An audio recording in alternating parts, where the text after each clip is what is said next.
Erev Tov. Nous reprenons Daf Lamed Vav Amud Bet avec une petite correctif par rapport à la semaine dernière.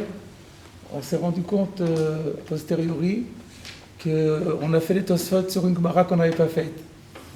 Donc pour ne pas qu'on laisse un blanc, on va rattraper la Gemara qu'on a faite. Les Tosfot sont déjà derrière nous. Donc on va reprendre dans la Gemara à peu près au milieu de la page, un peu au-dessus du milieu. Disons le milieu de la page, si on ne tient pas compte de la partie qui est élargie au bas de la page, Rabbi Yossé Aglili. Alors je nous remets dans le Inyan. On avait vu qu'il y avait une braïta qui disait que les bikurim, on ne peut pas s'acquitter avec de la mitzvah de matzah parce que les bikurim ne peuvent être mangés que à Jérusalem et que pour qu'on puisse s'acquitter de la mitzvah de matzah, il faut qu'on puisse la manger partout. Comme il est dit, Bechol moshvotechem tochlu matzot. Et on a identifié ce Tana comme étant Rabbi Akiva. Donc Rabbi Akiva, il a déduit de Bechol moshvotechem que les bikurim ne peuvent pas s'acquitter de la mitzvah la nuit de Pessah. Parce que ça ne peut pas être mangé ailleurs qu'à Yerushalayim. Plus haut dans la Gemara, on avait déjà vu que Rabbi Yossé Aglili avait dit cette dracha-là. Alors que Rabbi Akiva, lui, il avait fait une autre dracha. Donc on est arrivé à la conclusion que Rabbi Akiva avait changé d'avis et s'était rallié à cette opinion de Rabbi Yossé Aglili. Et maintenant, la Gemara revient sur Rabbi Yossé Aglili et elle dit « Rabbi Yossé Aglili, tepoukle milechemoni » Qu'est-ce qu'il a besoin de faire intervenir une nouvelle dracha, Bechol moshvotechem, tochlu matzot, pour nous dire qu'on ne peut pas s'acquitter de la mitzvah de matzah avec des bikurim. Tepoukle, il aurait pu le déduire d'une autre dracha qu'il a déjà faite par ailleurs, l'echemoni. De l'echemoni, il avait fait la dracha au sujet du Maaser Sheni, Mishenechal be'oni. Rappelez que Rabbi Yossé Aglili allait d'après la phonétique interpréter les versets d'après la phonétique et pas d'après l'écriture. Donc bien que ce soit écrit Oni avec un Aïn, il l'interprète Oni avec un Aleph, qui veut dire en deuil. Il faut que ce soit puisse être mangé en état de deuil. Et c'est comme ça qu'il avait dit, comme le Maaser Sheni, comme il a écrit, on ne peut pas le manger en état de deuil, comme il a dit dans la Torah, Lo achalti ve'oni mimenu. Donc, on ne peut pas s'acquitter avec de la mitzvah de matzah avec du Maaser Sheni. Voilà ce que Rabbi Yossé Aglili avait dit. Pourquoi il ne fait pas le même raisonnement, la même dracha pour les bikurim? Pourquoi il est obligé de recourir à une nouvelle dracha? Tepoukle milechemoni, mishenechal be'oni, yatsaze shenechal ela besimcha. Ce qui exclut zé, c'est-à-dire les bikurim, qui ne peuvent être mangés que dans la joie. La Gemara ne nous dit pas d'où elle le sort, mais on va le voir dans la suite. La Gemara postule que les bikurim ne peuvent être mangés que dans la joie. Si c'est le cas, alors pourquoi Rabbi Yossé Aglili a besoin de faire intervenir Bechol moshvotechem? Regardez Rashi. Rashi dit Bouramatrit ve Rabbi Yossi. Je ne sais pas pourquoi Rashi n'a pas la girsa ve Rabbi Yossé Hagelili. Je ne sais pas si c'est le manque de girsa ou bien si simplement il écourte la citation. En tout cas, il explique La malé le melav bikurim mi bechol moshvotechem.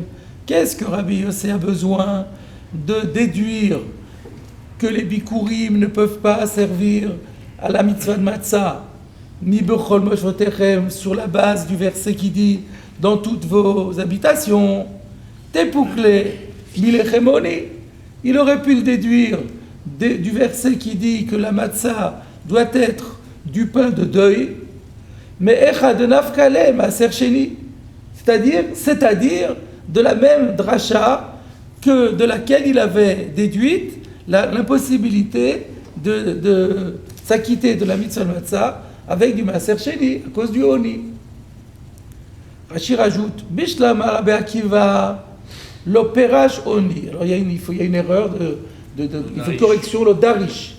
Bishlam Rabbi Akiva, sur Rabbi Akiva, on ne pose pas la. Rashi se dit pourquoi tu poses la question sur Rabbi Yossé Aglili, pas sur Rabbi Akiva? Il dit non, sur Rabbi Akiva il n'y a pas de problème. Rabbi Akiva ne lui fait pas la dracha de Oni. Et d'ailleurs, lui, il disait qu'on peut s'acquitter avec du Maaser Sheni. Alors donc, la question ne se pose pas. Il fallait bien que Rabbi Akiva fasse intervenir un autre passouk.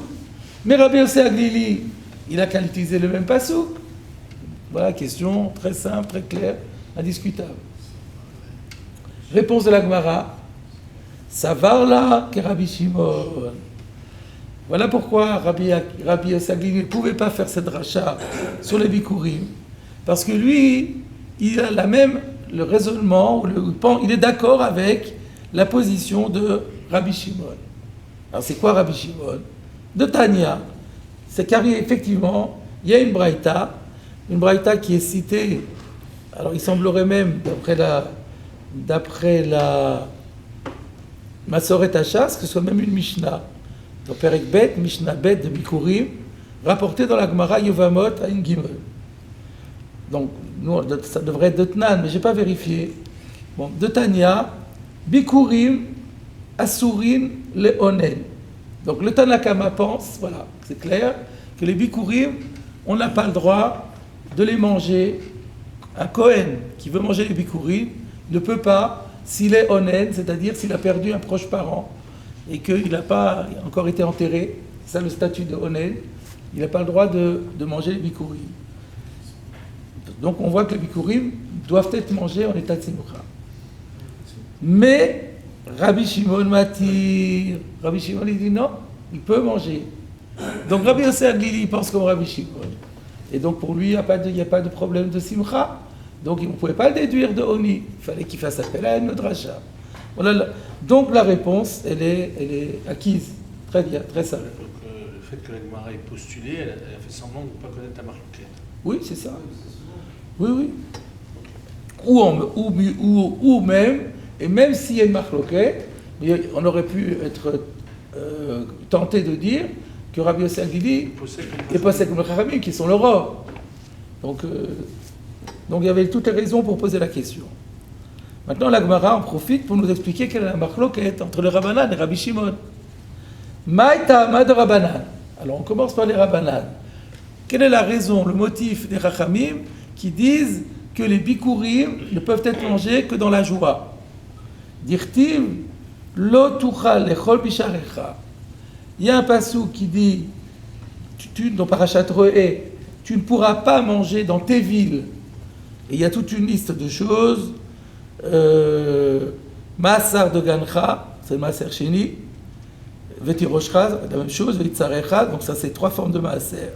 Bechorot bekarcha, les bechorot, betzonecha, vechol nedarecha shertidor, venidvotecha, les sacrifices votifs, les sacrifices volontaires. On ne peut pas les manger hors de Jérusalem. Et à la fin, il y a écrit Utrumat Yadecha. Utrumat Yadecha aussi, on ne peut pas les manger dans toutes les villes, seulement à Yerushalayim. C'est quoi Utrumat Yadecha? V'amarmar, et la Gemara a dit par ailleurs, Trumat Yadecha et l'ubikurim, que Trumat Yadecha, ça désigne justement les bikurim. Alors Rachid, tout de suite, premièrement, Amarmar, où est-ce qu'on a dit ça? B'Masechet Makot, Daf Yud Zayin Amud Aleph. Et d'où on a sorti qu'il s'agit des bikurim, Rachid, Elu bikurim, dirtiv behu yad. Parce qu'à propos des bikurim, dans Parashat Kitavo, la Torah emploie le terme de main. Velakar a Kohen atene miyadecha. Le Kohen recevra le panier de ta main. Donc on parle de la main. Donc Trumat Yadecha, le prélèvement de ta main. C'est exactement, ça colle parfaitement sur les bikurim. Et donc, je reviens à la Gemara, de Itkash bikurim le maaser, de sorte que il y a maintenant un Ekesh entre bikurim et maaser. C'est quoi un Ekesh? 2 termes juxtaposés dans la Torah. Et bien là, on a Maasar de Gancha Tiroshcha Ritzarecha, c'est Maaser Sheni, et quelques mots après, dans le même passouk, Trumat Yadecha, et Loa Bikurim. Donc on a affaire à un Ekesh. Et si on fait un Ekesh, donc on les déduit l'un de l'autre, comment on va dire? Ma Maaser Asur le Onen, Av Bikurim Asur le Onen. De la même façon que pour le Maaser, c'est clair que quelqu'un qui est en deuil ne peut pas les manger, comme j'ai rapporté le verset tout à l'heure qui dit en toutes lettres Lo achalti be'oni mimenu. Donc c'est sûr que c'est explicite. Donc, pour Bikurim, il n'y avait rien d'explicite, mais le Hekesh va nous dire Av Bikurim, Asur le Onen.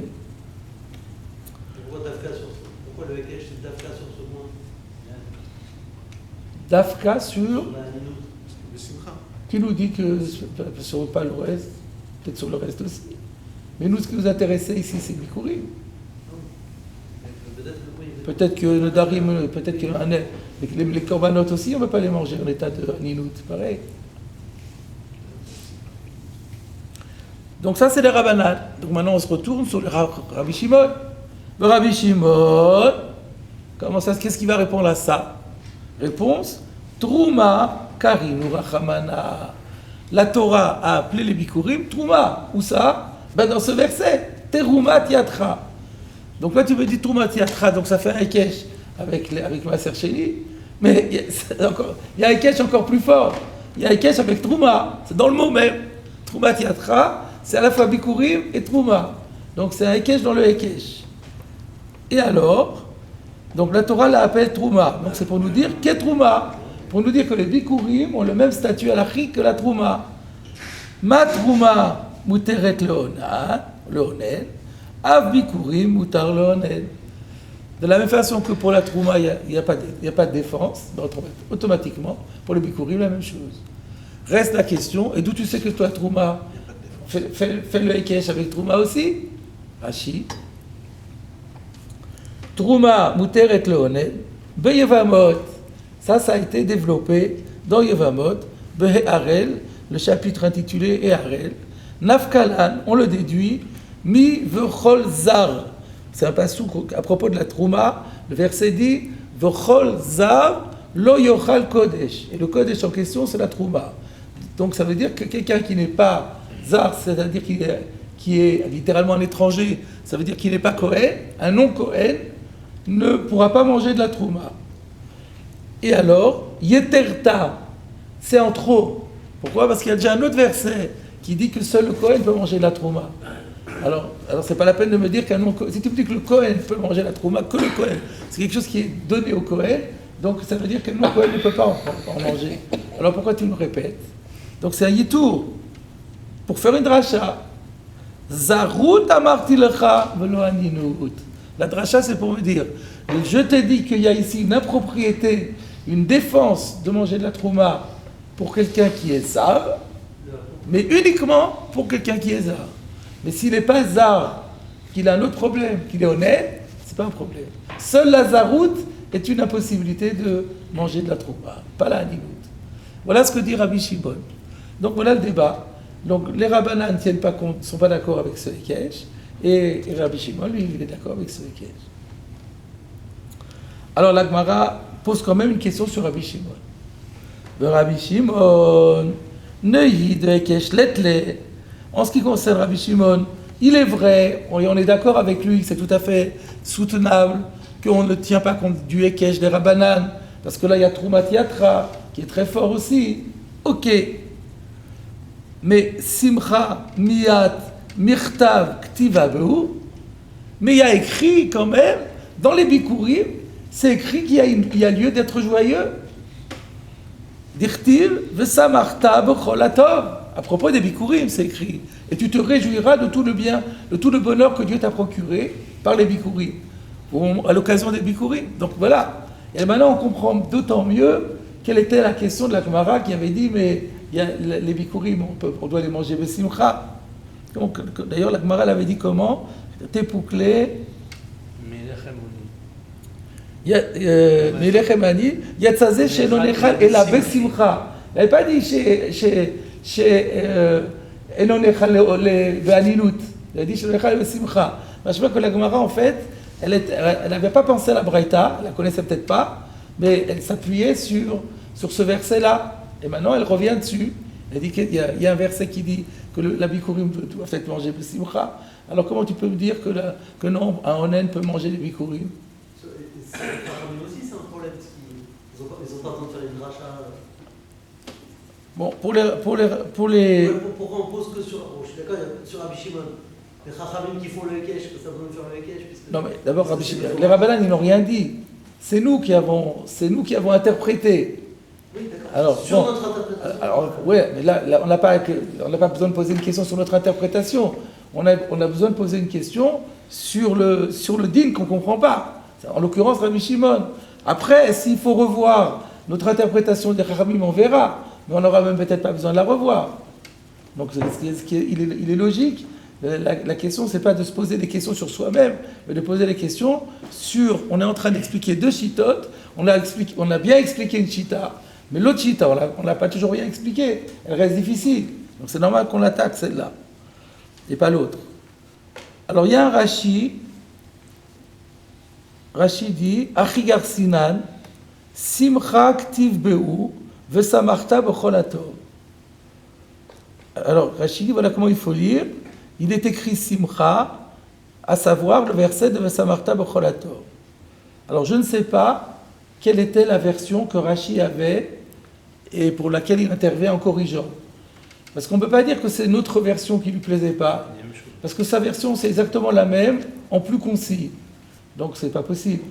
Donc, il y avait quelque chose d'autre, mais je n'ai pas trouvé aucun Rishon qui fasse écho de dire ça. Donc, ça, je n'ai pas de réponse.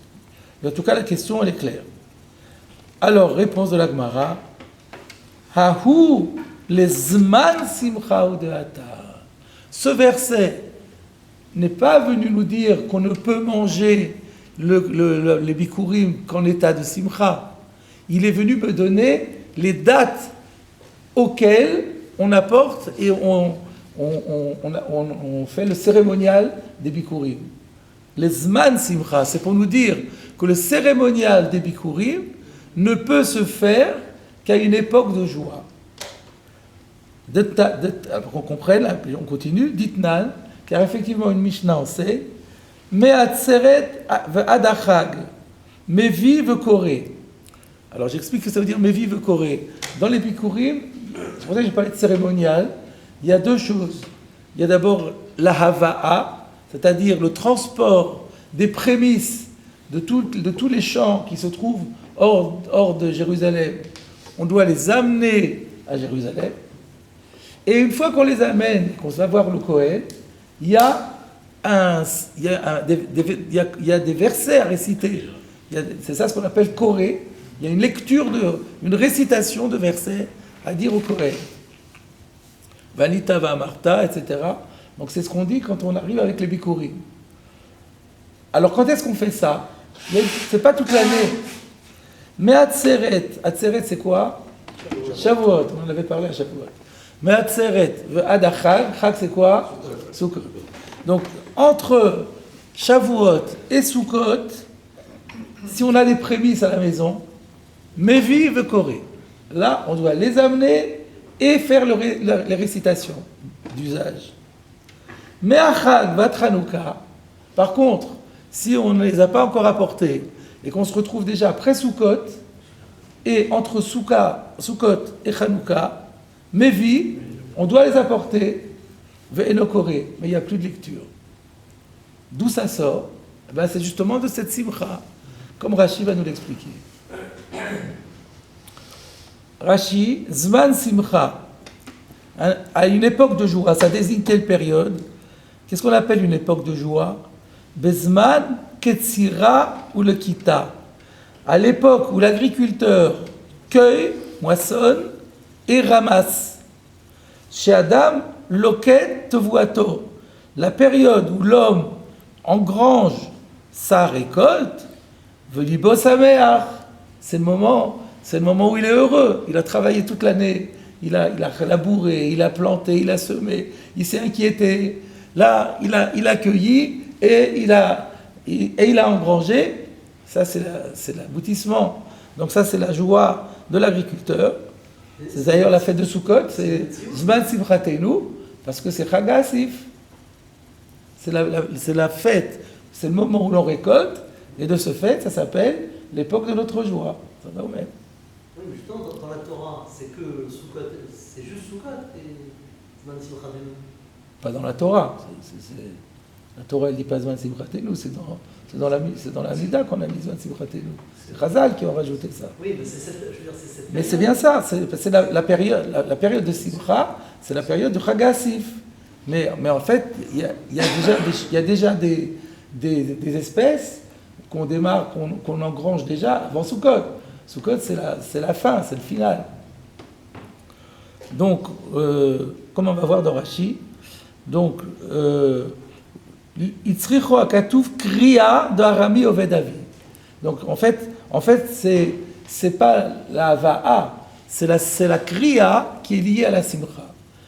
Pour pouvoir dire le verset de Arami Oved Avi, etc., c'est seulement quand on est en période de joie, donc dans le créneau qui va entre Shavuot et Sukkot. Alors pourquoi Shavuot et pas avant? D'Etnan bemenachot, parce qu'on pourrait se poser la question, mais par exemple de l'orge, on le moissonne déjà après Pessah. Donc on pourrait déjà dire, et on le ramène à la maison. Donc on a déjà un simcha à ce moment-là. Alors Rashi nous dit, Me'atzeret, d'Etnan bemenachot, il y a une Mishnah dans Menachot, Ein mevi'in bikurim kodem le'atzeret. On n'a pas le droit d'apporter, même si on en a à la maison, on ne peut pas apporter les prémices avant la fête de Shavuot. Pourquoi?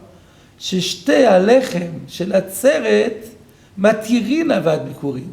C'est seulement l'offrande des 2 pains qu'on offre au Beth Amikdash le jour de Shavuot, c'est ça qui va permettre, qui va déclencher la possibilité d'apporter à Jérusalem les prémices. Pour quelle raison? Comment on le sait? De Bikurin Ikrou. Parce que les Shte Alechem s'appellent eux-mêmes prémices. Ou Yom HaBikurim. La Torah, quand elle parle de Shavuot, elle l'appelle pas Shavuot. Elle l'appelle Yom HaBikurim. Pourquoi elle l'appelle Yom HaBikurim? Pourquoi, justement? Alors, c'est ce qu'il explique. Dirtiv, ou Yom HaBikurim, Ba'akriv Chem Mincha Chadasha. Donc, ça veut dire que la première chose que tu peux offrir, c'est les jeter alechem à Shavuot. Il faut que ça s'appelle bikurim. Si tu as déjà apporté autre chose avant, c'est plus des prémices. Donc, c'est pour ça qu'il faut commencer par ça. Bikurim, donc, jeter alechem shel atzeret matirin avad bikurim, de bikurim ikru. Comme ils ont l'offrande de Shavuot est appelée prémisse, pour qu'elle justifie son nom de prémisse, il faut qu'elle soit offerte en premier. Et une fois qu'elle est offerte, alors on peut apporter autre chose. Pourquoi c'est pas dans l'autre sens? Pardon? Pourquoi ça ne serait pas dans l'autre sens? C'est comme on les offre en premier, ça s'appelle le bikurim. Comment? Le terme de bikurim, Oui. il est venu avant. Pour ces 2 pains-là. Oui, ces 2 pains-là. On les appelle bikurim. Oui, parce que c'est parce qu'on les appelle, on les apporte en premier. Parce qu'on est obligé de les apporter en premier. Ah, c'est obligé. Oui. Et sinon, parce que sinon ils perdraient leur nom de bikurim. Et c'est de là qu'on déduit. Non, parce que la question qu'on avait, il a de l'orge à la maison. Pourquoi il les amènerait pas déjà? Parce que s'il le fait, le nom des Shte Alechem ne se justifie plus en tant que bikurim. Mais ce nom, il est venu pourquoi? Pour me dire ça. La Torah veut que la nouvelle récolte, le début de la nouvelle récolte, quand on l'apporte à Dieu, il faut que ça soit pour Shavuot. C'est l'offrande de Shavuot qui doit être offerte en premier à partir de la nouvelle récolte. Donc dans l'exemple que vous disiez de l'orge, il le garde chez lui, Ouais, il offre les bikurim et après il apporte l'orge. voilà. Dans un silo.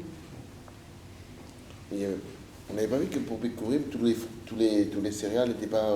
Les 7 espèces. Ah, même On a dit les 7 espèces.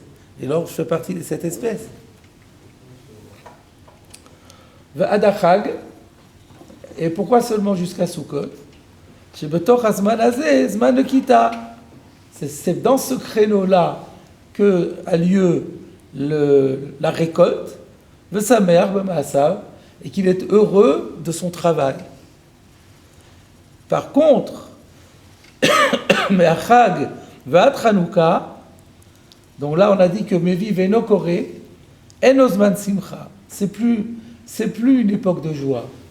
Pourquoi c'est plus une époque de joie? Parce que fini, ça y est, c'est derrière nous. C'est dans les silos, mais c'est fini, quoi. Le travail de récolte, ça y est, on s'est réjoui. Venokore, et il ne peut plus faire la kriya. Alors il continue à apporter, mais il ne peut plus faire de kriya. Tout le sujet de la déclaration, c'est reconnaître qu'Hachem, ça vient d'Hachem, et ça marche toujours après Sukkot, ça. Ah oui, mais il y a écrit Samarta V'cholato. C'est pour nous dire que cette kriya, il faut pouvoir la dire dans la joie. Et donc si on... Arami Ovedavi, Yered Mitzrayim, etc. On raconte toute l'histoire de Pessah, on raconte tous les bienfaits que Dieu nous a donnés, mais si on les dit de manière morose comme ça, c'est pas sympa. Donc Dieu demande qu'il y ait une ambiance de joie générale pour donner plus de force à cette récitation. Peut-être c'est ça le chat. Alors maintenant, reste à expliquer pourquoi après Hanouka, il n'y a même plus de on n'apporte plus rien. Pourquoi? Rashi, ou me Hanouka ve'elach enos manava. À partir de Hanouka et jusqu'à Shavuot, c'est plus une période où on peut apporter. Pourquoi? De Tanya Besifri, il y a une braïta dans le Midrash Sifri qui dit la chose suivante. La Torah dit à propos des Bikurim, donc au début de Kitavo, Asher tavi me artsecha, les végétaux que tu amèneras de ta terre. C'est un pléonasme. D'où est-ce que je peux amener mes végétaux si ce n'est pas de la terre? Alors pourquoi il y a écrit me artsecha? Pour nous dire Kol zman shemetsuyin al pene artsecha. Tu ne peux les apporter que tant qu'on en trouve encore sur la surface de ta terre. À savoir, shelo kalu la chaya minasade. C'est-à-dire que ce qu'on n'a pas ramassé et qui se trouve encore dans les champs, il y en a encore à l'usage des bêtes sauvages. Mais lorsque les bêtes sauvages ont tout ratissé et qu'il ne reste plus rien pour les bêtes sauvages, il n'y a plus rien dans les champs, alors il n'y a plus Me'artsecha, tout simplement. C'est juste, ça c'était juste pour qu'on comprenne la Mishnah de Me'achag Vat Chanukah. Et voilà, donc ici s'arrêtait la Souria précédente. Donc en conclusion, la raison pour laquelle Rabbi Yossé Aglili avait besoin de faire intervenir la dracha de Moshe Techev et pour ne pas faire intervenir la dracha de Lechem Oni, parce que lui il pense que les Bikurim, comme Rabbi Shimon, on peut les manger en état de deuil. Et donc voilà, donc il était obligé de faire appel à cette dracha de Moshe Techev. Mais c'est vrai que pour les Rabbanan, on n'aurait pas eu besoin. Et Rabbi Akiva, lui, de toute façon, il n'avait pas le choix parce qu'il n'a pas la dracha de Oni. Alors, même s'il pense, Rabbi Akiva pense probablement que les Bikurim ne peuvent être mangés que dans la joie, mais pour autant, il fallait trouver un passou pour les exclure pour Pessah, puisque lui, il n'a pas de règle qu'il faut pouvoir manger la matzah en état de deuil. Voilà, donc ça c'est le rattrapage de la semaine dernière. Ça veut dire que j'ai toujours une feuille sur laquelle je note où on est resté, et inexplicablement, je l'ai perdue mardi dernier. J'étais sûr de la retrouver, je ne l'ai toujours pas retrouvée. Donc je me suis constitué une nouvelle feuille, évidemment. Mais c'est ça ceci explique cela. Je crois que c'est la première fois que ça m'arrive en je ne sais combien d'années. Il y a un début à tout. Alors, on avait commencé déjà la nouvelle Sougia. On continue, donc on reprend 3 lignes avant l'élargissement. Tanu Rabbanan, on est toujours dans la Sougia des Matzot. On apporte une braïta qui nous dit Lechem Oni, un verset qu'on connaît bien, que la matzah de la mitzvah doit pouvoir s'appeler un pain de misère. Prat, de là on exclut les chalout ou la shisha, qu'on ne peut pas s'acquitter de la mitzvah de matzah, ni avec une pâte qui a été, alors on a vu déjà la dernière fois que ça veut dire échaudée, donc une pâte qui n'a pas été, comme d'habitude, mise au four pour la cuire, on la cuit de manière originale en versant de l'eau bouillante dessus. Et ça donnait aussi une pâte cuite. Et ça, c'est un signe de chashivut. C'est les grands chefs qui utilisent cette recette-là. Et donc, c'est pour ça que ça s'appelle plus du coup le khémoni. C'est une sorte une pâtisserie royale. Elle n'est pas adaptée à Pessah. Et Ashisha, on va refaire la Rashi quand même pour Ashisha. Gluska Gedola. une grande miche de matzah. Grand, tout est relatif. C'est quoi? Qu'est-ce qui va s'appeler grand? Ça, c'est déjà une question. Mais quand c'est grand, c'est plus grand que l'habitude, donc c'est aussi trop chachou. Un pauvre, il n'a pas la possibilité de prendre des méga, il prend des petites doses. Là, si c'est un méga paquet, pardon? Dans les mariages, on fait des énormes chalotes, donc c'est un peu ça l'idée. Très bien. Alors, on continue. Yachol lo yetse adam yodeh chovato ela bepat hadra'a.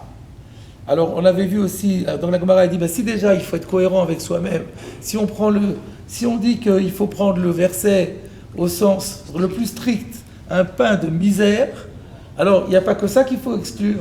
Il faut exclure tous les pains de qualité, et il faut garder. Alors Rashi avait dit patadra'a, on va voir qu'il y a d'autres mefarshim qui expliquent autrement. Mais Rashi avait dit shenital koladara, un pain qui est dénué de tout éclat.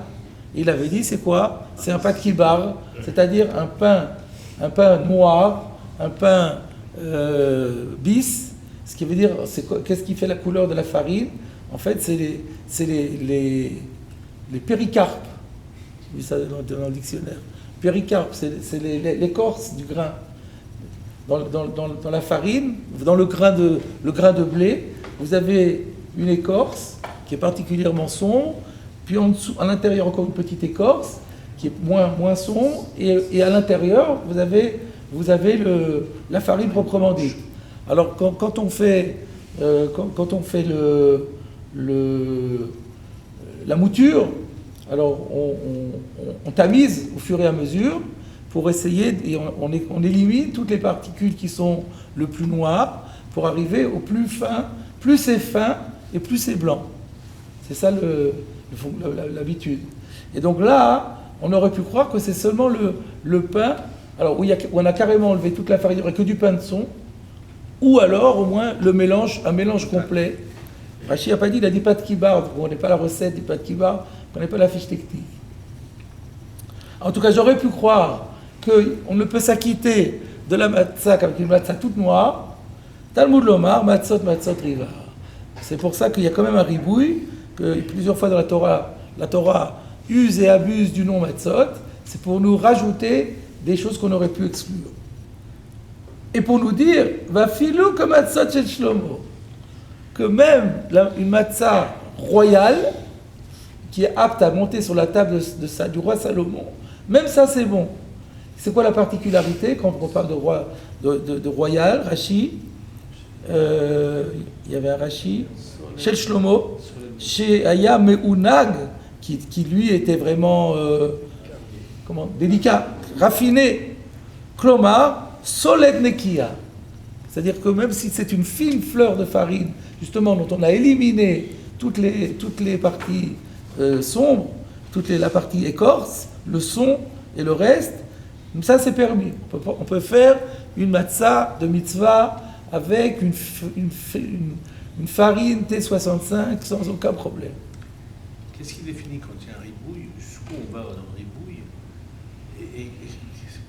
Ça, on ne sait pas. On a vu il y a plein de matzot riba. Alors, est-ce qu'il faudrait faire la comptabilité, de voir chaque matzot si on l'a utilisé? On a vu que certains ne l'ont pas utilisé, parce qu'ils disent c'est trop. Moi, j'ai déjà terminé j'ai épuisé mes provisions de matzot pour faire le limoud. Donc là, il faut dire que celui-là est venu relativement tôt. Parce que c'est la définition même de la farine. Donc là, c'est pas pour un bikurim ou du maser sheni. On est sur la base de la définition de la matzah même. Alors on a d'un côté l'hégémonie, on a d'un côté matzot, on fait une côte mal taillée. Bon, c'est des drachot de Chazal. Tout ça c'est des kabbalotes. On peut pas. C'est pas juste misfara. C'est comme c'est des kabbalotes. Nous avons Moshe reçu au Sinaï, que l'hégémonie est venu exclure Chalout et Ashisha, et que Matzot est venu inclure Matzot chez Shlomo. C'est ça. Imken, ma Talmud lomar lechemoni. Alors, donc finalement, puisque tu m'inclus Matzot chez Shlomo, qu'est-ce qui reste à exclure? Eh bien, on l'a déjà dit, Prat le Chalout ou le Ashisha. Donc c'est pas, ça c'est simplement, alors est-ce que c'est la Braïta c'est la Braïta qui exprime comme ça.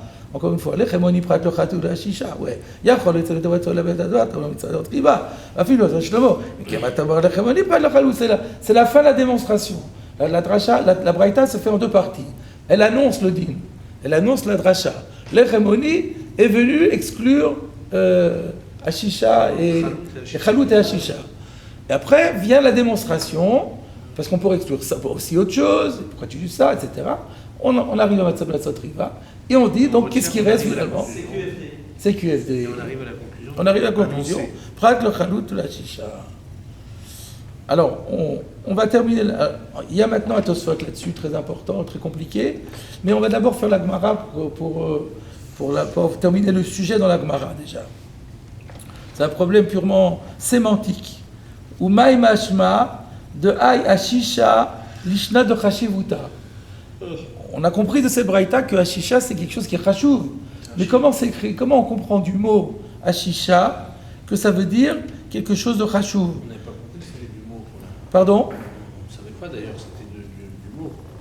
En tout cas, Rachid nous a dit Vous avez que... dit que c'était Chashivut, mais vous n'avez pas dit que c'était de l'étymologie du terme. Non, justement, la Gemara demande. Le Chashivutu. Oui, mais d'où? Maintenant, la Gemara demande, mais c'est quoi l'étymologie? Oui, la Gemara suppose que la Chashivut se déduit du mot. C'est pas que ça se déduit du mot. On a dit un mot. On a parlé de ça. Alors, il faut se poser la question, pourquoi quelle est la racine? Comment ça se fait que ce mot-là désigne ça? Tout simplement. Donc, c'est une question sémantique. Umay mashma de ayashisha lishna de chashivuta. Dirtiv, va yechalek le chol ha'am, le chol hamon Israël, le meish vadisha, leish chalat lechem achat, ve. Alors, comment il faut lire ici? Un instant. Ve ashpar. Ve ashpar echad, ve ashisha achad. Alors, c'est quoi le contexte? Le contexte, c'est lorsque David Ameler a fait ramener le Aaron HaKodesh dans le Ir David. Il faut se rappeler, c'est toute une histoire. Dans Shmuel Aleph, il y a écrit que les Philistins avaient capturé à Shiloh, ils avaient attaqué Shiloh, ils avaient capturé le Aaron HaKodesh, ils l'avaient emmené avec eux. Mais après, ça a été pour eux une série catastrophe. Ils ont eu des hémorroïdes en pagaille, ils sont morts en pagaille, ils ont essayé de l'amener dans d'autres villes, ça a été une catastrophe. Au final, ils ont décidé de le ramener chez les Juifs. Ça c'était dans Shmuel Aleph, dans Shmuel Bet, ils le ramènent chez les Juifs. Et le problème, c'est que au début, ils l'ont ramené à Beth Shemesh. Donc les gens de Beth Shemesh sont allés voir à l'intérieur du Aaron HaKodesh et ils ont été décimés. Et donc ils sont allés voir David, on va pas du Aaron HaKodesh, ça nous fait trop peur, c'est trop dangereux. Alors David Ameler a décidé de laisser le Aaron HaKodesh dans la maison de Avinadav. Il s'est resté 3 mois dans la maison d'Avinadav et moi, je ne sais plus combien de temps. Et puis après, il a décidé de le ramener. Et donc, il y a les 2 fils de Avinadav qui ont encadré le Aaron HaKodesh avec une escorte, avec 2 vaches. Et puis, il y a eu un moment un problème. Il y a eu une vache allait un peu vite. Il y a Uza qui a essayé de rattraper le Aaron HaKodesh comme s'il avait peur que ça tombe par terre. Et Akadosh Baruch Hu l'a puni parce qu'il n'aurait pas dû craindre qu'il peut arriver quelque chose au Aaron HaKodesh. Et il est mort. Peretz Veuza. Alors du coup, plus personne ne voulait récupérer le Aaron HaKodesh et ils l'ont laissé dans la maison de Oved Edom à Gitti. Et c'est resté 3 mois dans la maison d'Oved Edom à Gitti. Et là, il a eu des brachot comme pas possible. Je crois que la Gemara, on l'avait étudié, où il a eu des dizaines d'enfants en l'espace de quelques jours. Donc là, au bout de 3 mois, ils ont vu que le Aaron HaKodesh était porteur de Simcha. Alors, David Ameler a entrepris de ramener définitivement le Aaron HaKodesh dans sa citadelle, dans le Ir David, et il a dansé David me farpez ou me charker, Fnei Aaron HaKodesh, il y a Michal qui s'est moqué de lui, etc. En tout cas, c'était un très grand jour de joie, c'est une très très belle cérémonie, et David HaMelech a distribué des victuailles à tout le monde. Et voilà le verset. Tout ça, c'est pour nous mettre dans le Inyan. Donc, qu'est-ce qui s'est passé? Vayochalek, c'est David HaMelech a distribué le Chol Ha'am au peuple tout entier, le Chol Hamon Israël, à toute la foule d'Israël qui était là-bas. Vous imaginez, il y avait tout Israël qui était venu pour l'événement. Pire que les JO. Le Meish Ve'adisha, il a distribué aux hommes comme aux femmes. Alors, il n'a pas donné à tout le monde la même chose. Les Ish, aux hommes, il a donné Chalat Lechem Achat, une Chala, Ve'ashpar Echad. On verra dans la Gemara ce que veut dire Ashpar. La Bible du Rabbinat traduit une pièce de viande. Vous verrez pourquoi. Ve'ashisha achat. Et alors, Ve'amar Rav Hanan bar Abba. Or, juste à ce sujet, est venu un commentaire de Rav Hanan bar Abba. Ashpar echad, en fait, c'est des notaricon. Ashpar echad, c'est des jeux de mots. Echad Mishisha Bepar. Ça veut dire 1/6 de taureau. Donc c'est ça, c'était une pièce de viande. Une grosse pièce de viande. Chacun a reçu, on a pris un taureau, on l'a coupé en 6 morceaux, et chacun recevait un morceau. Ça s'appelait Ashpar. Voilà, ça c'est Ashpar. Et Ashisha, Echad Mishisha Be'efa. C'est tout simplement une mesure de farine. Et donc, Ashisha, Echad Mishisha. Mishisha quoi? De Efa. Efa c'est quoi? C'est la plus grande mesure. La Efa vaut 3 se'in, qui vaut 6 kavin, qui vaut 4 betsim, qui vaut 6 lougin. Claude Lemel. Goudou. Non, c'est pas Claude Lemel. Non, c'est Monsieur Arend. Monsieur Arend, Zichrono Livracha, quand j'étais à l'école Yavne, et nous avait enseigné un moyen mnémotechnique pour se rappeler combien. Donc il faut d'abord se rappeler qu'il y a la FA qui est plus grande que la CA qui est plus grande que les kavines que les lougines et les lougines les betsim. Tout à l'heure j'ai inversé, je crois. Et pour se rappeler combien chacun fait, goudou, rappelez-vous, goudou. Donc gimel, ça veut dire FA égale gimel se'id. La CA, ça vaut shisha kabine. Ensuite, le kav, arba lougin, et le loug, shisha betsi. Goudou. Parce que j'ai appris quand j'étais jeune lycéen, grâce à monsieur Moshe Arendt, de mémoire bénie, qui était à l'époque shliach de la Sokhnout, qui habitait Baït Vegan, Rehov Broyer. Voilà, donc c'est. Alors, du coup, si c'est 1/6 de FA, ça fait combien de CA?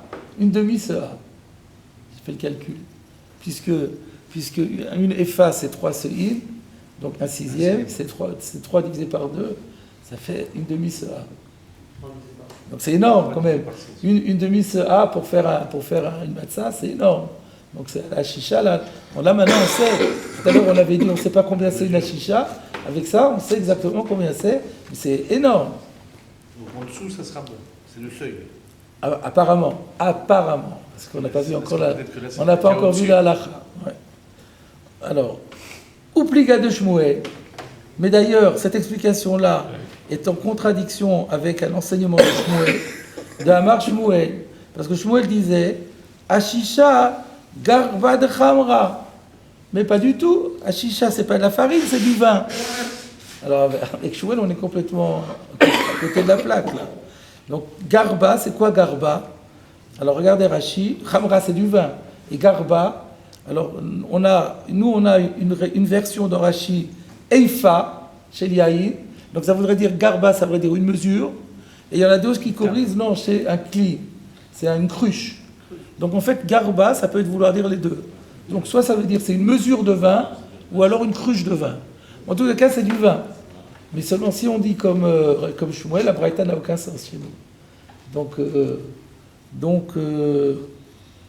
Alors, peut-être que ça a deux sens.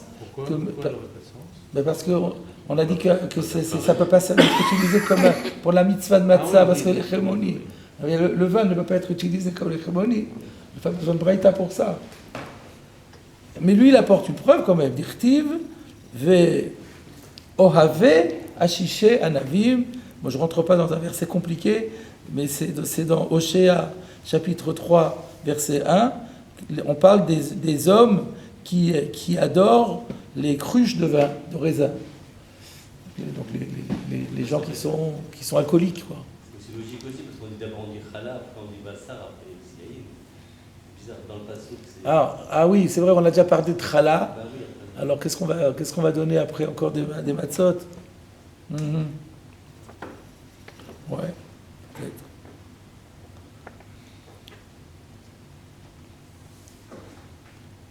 En tout cas, Shmuel, il sera d'accord que Hashisha peut avoir un autre sens aussi, mais simplement, lui, il dit que dans le verset, lui, il pense que dans le sens biblique de Hashisha, c'est plus logique de dire que dans le verset de Shmuel Bet, ça a le même sens que dans Oshéa.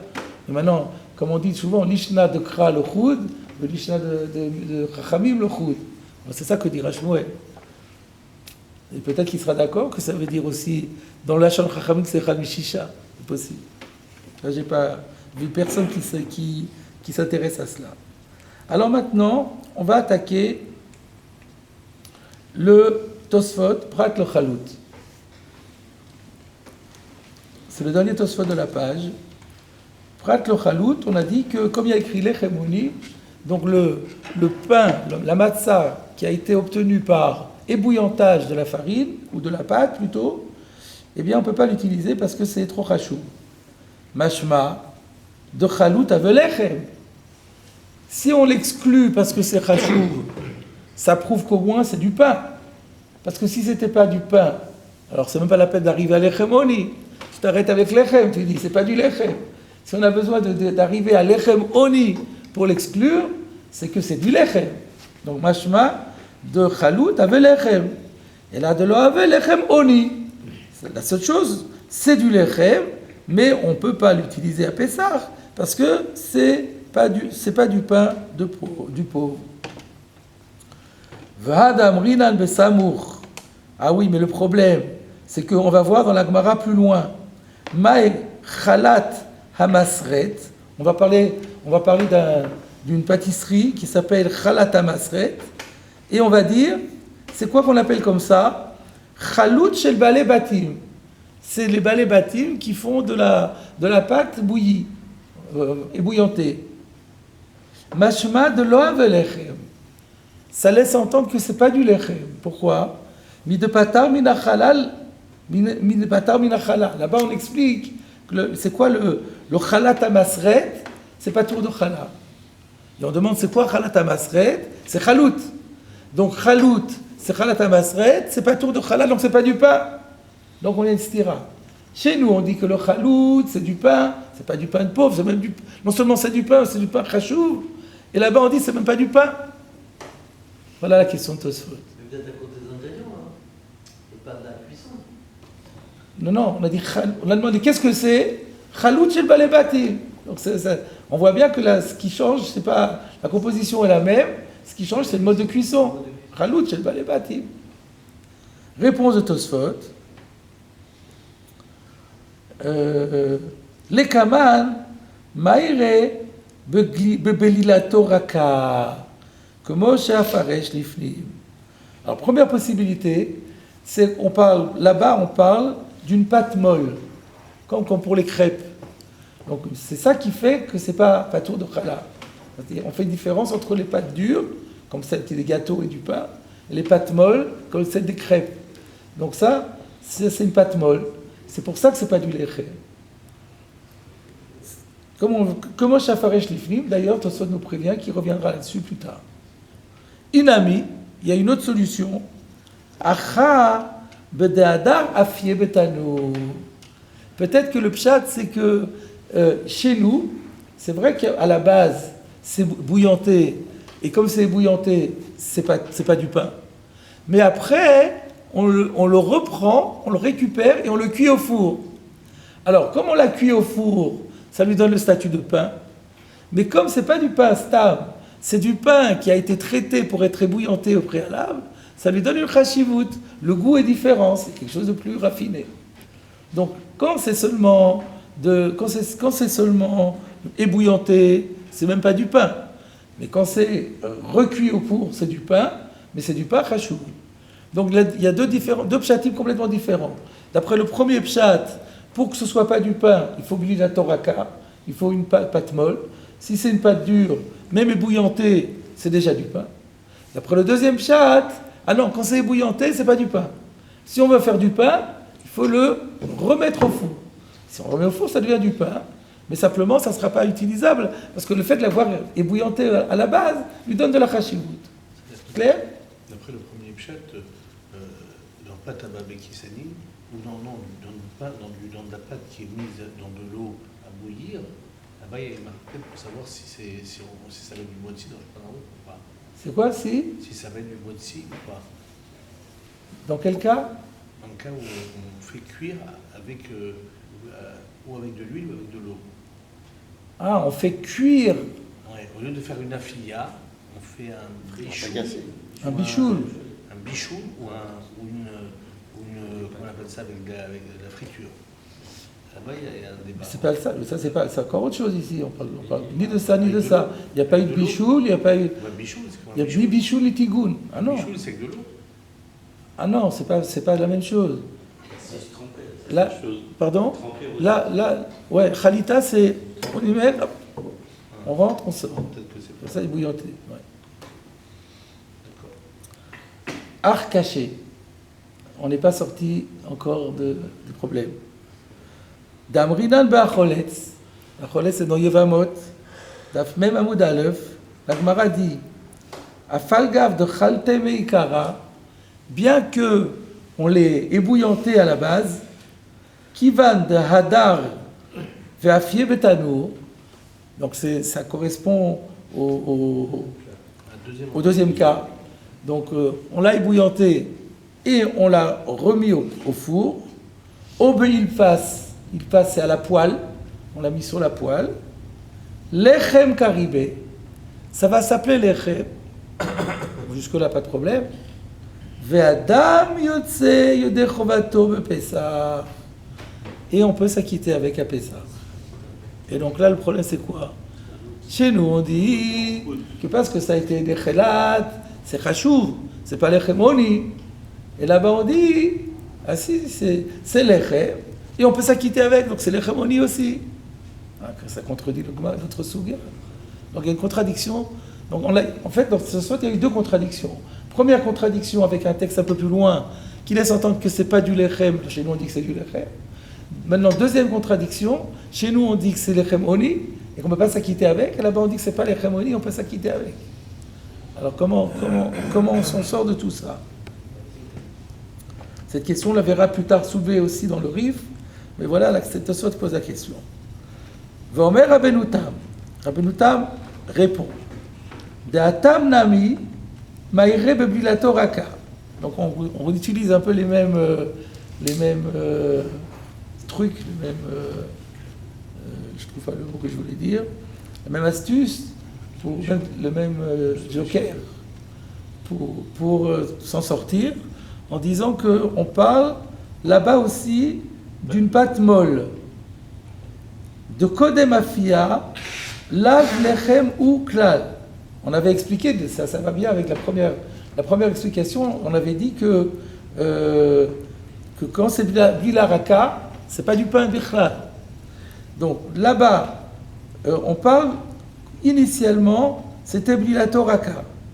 Et il a fait khalita. Quand il a fait khalita de cette bilaraka, c'est pas du pain. Et une fois qu'il l'a cuit, ou de chashiv lechem. C'est la cuisson qui va lui donner son statut de lechem.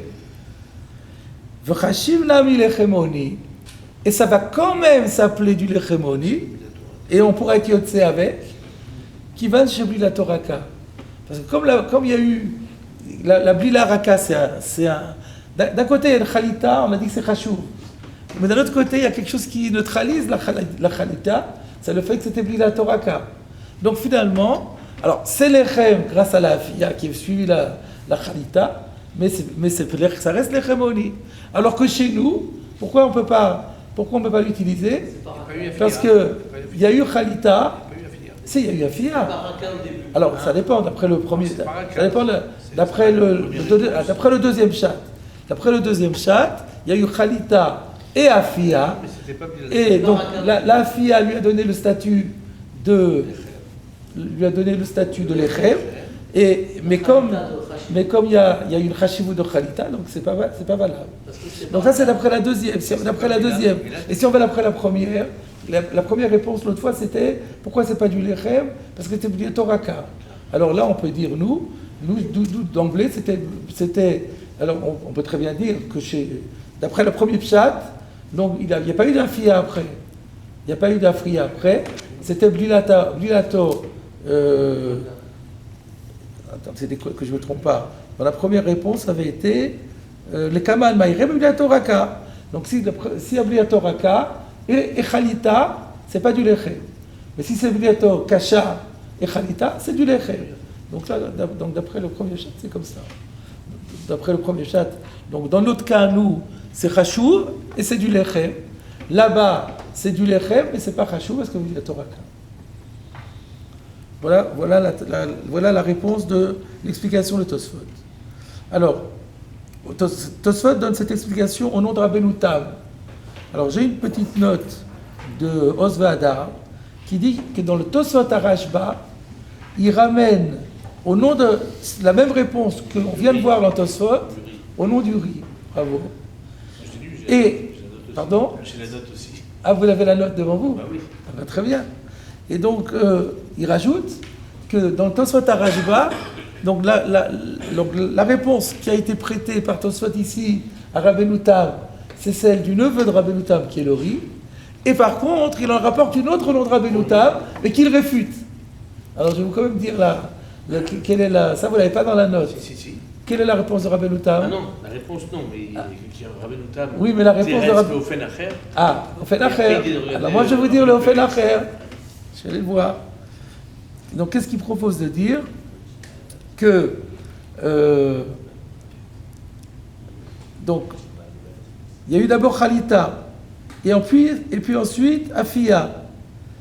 À partir du moment où il y a eu la Fia qui a suivi la Khalita, ça ne s'appelle plus l'Echem Ashir. Nous on avait dit que c'est pas l'Echem Oni, il appelle ça l'Echem Ashir, comme Matzah Ashira. Nous on avait dit la Khalita l'a rendu Khashour. Oui, mais lorsqu'après la Khalita on fait une Afia, ça fait perdre la Khashivut de la Khalita, ça devient comme un truc basique, et donc c'est pour ça que là-bas ça a été permis. Et donc, quand la Gemara elle a dit là-bas, regardez le Lachon encore une fois, Kivan de Hadar ve'afie betanour, lechem karibé, il faut comprendre, achi perusho, lechem karinan be, kloma, lechem oni. Parce qu'il faut dire, parce qu'il y a Yotzibo. Parce que tu me dis que c'est du lechem, mais moi mon problème ça devrait être du lechem Ashir. Alors non, quand il a dit lechem, ça veut dire du lechem oni. Et le Rashba, il dit ça marche pas ton pshat. Parce que si c'est ça que la Gemara avait dit, elle aurait dû dire par le fait qu'il y a eu une afia qui a suivi la Khalita, ça s'appelle plus lechem Ashir, ça s'appelle lechem oni. Parce que là il y a écrit lechem, donc ton pshat ne colle pas. Et c'est pour ça que le Rashba réfute le pshat de Rabbeinu Tam et il donne celui qu'on a vu nous dans Tosfot et qui est celui du riz. Voilà en gros donc, l'étude du Tosfot.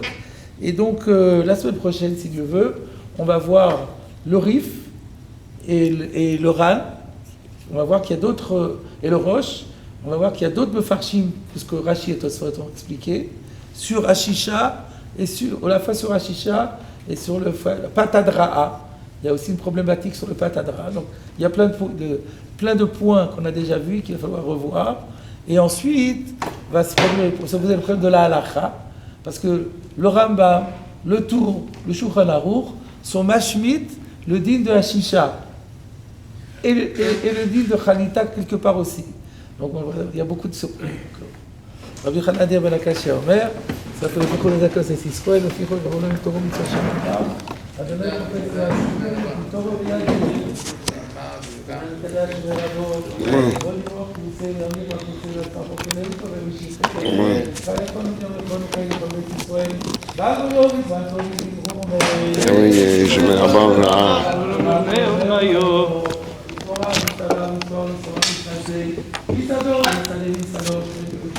Rico.